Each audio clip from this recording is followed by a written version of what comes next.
Every time you fly, there's a piece of metal spinning 11,000 times a minute, 3 feet from your window, running hotter than lava, and somehow it never melts. That's not an exaggeration. It's engineering.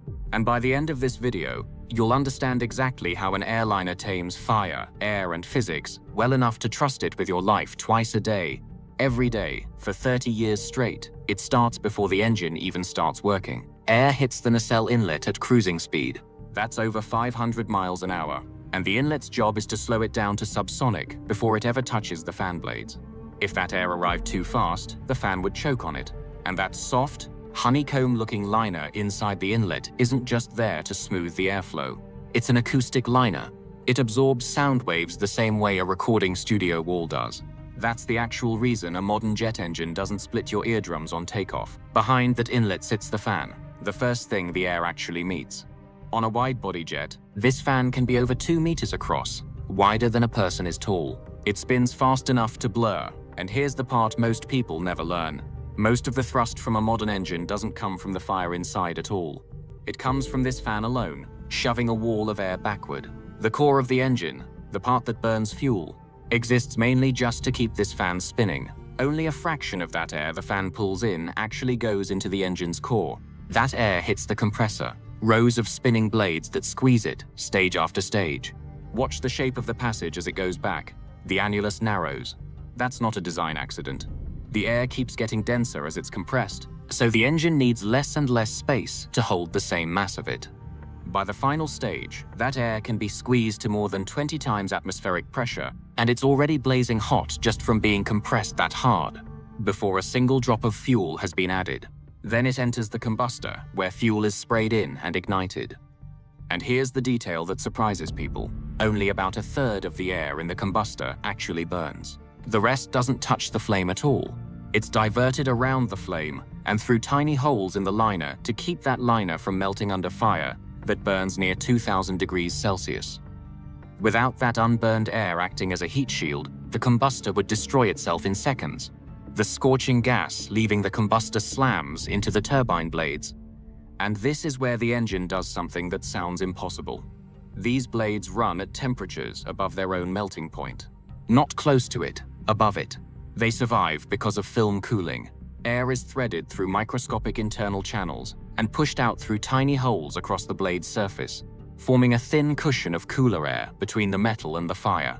That paper-thin layer of air is the only reason the blade doesn't liquefy while it's spinning. The turbine takes that energy and uses it to drive the compressor and the fan up front. The whole core is really just one long chain reaction, each part powering the one before it. Core, compressor plus combustor plus turbine on one shaft inside the bypass duct, put it together and you get the whole gas path on a single shaft. Compressor, combustor, turbine, all spinning as one unit, wrapped inside the bypass duct where the fan's air rushes past on the outside. 2 separate rivers of air moving through the same engine, one on fire, one that never sees a flame, and both are pushing the aircraft forward together. Reverser deploys. Cascade vanes behind a translating sleeve after landing. That same bypass air gets put to work again.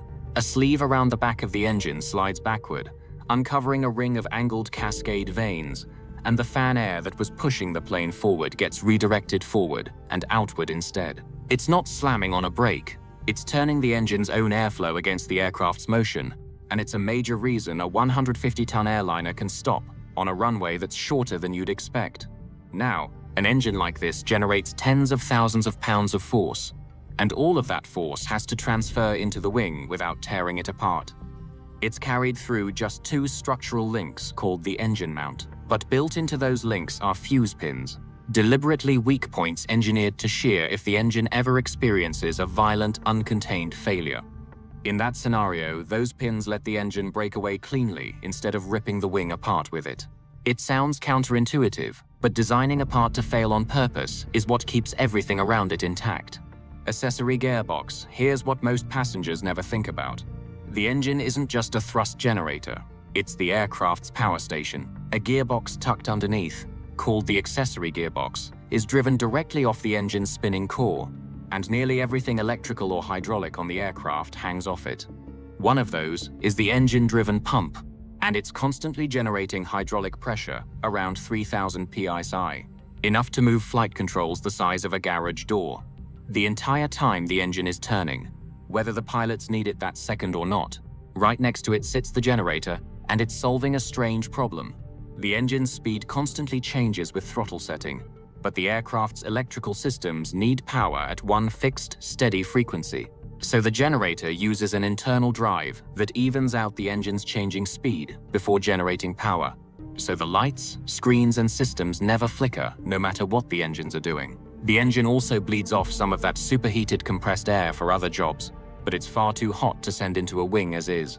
So before it goes anywhere, it passes through a precooler, a dense matrix that uses cooler fan air flowing past it to pull the temperature down fast, like a radiator built directly into the engine. Once it's tamed, that same bleed air gets piped all the way out into the leading edge of the wing, where it quietly keeps ice from forming at altitude. Heat pulled straight from the fire inside the engine, delivered to the coldest part of the airplane.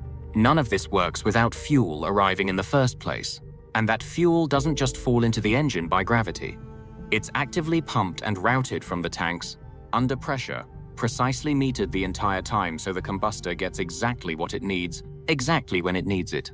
Too much or too little, and everything downstream stops working correctly. And if something ever does go wrong, each engine has dual discharge fire bottles standing by. Pressurized extinguishing agent that can be fired into the engine core in seconds if a fire is ever detected, giving the crew a way to kill it almost immediately. But here's the part almost nobody realizes. There's a fourth turbine engine on most airliners, and it's not even on the wings. It's hidden in the tail. It's called the APU, a small turbine that starts before the main engines ever turn, providing power and air on the ground, and it's often the very thing that spins the main engines up to get them started in the first place. So next time you're taxiing out and you hear that engine spool up, you're not just hearing noise.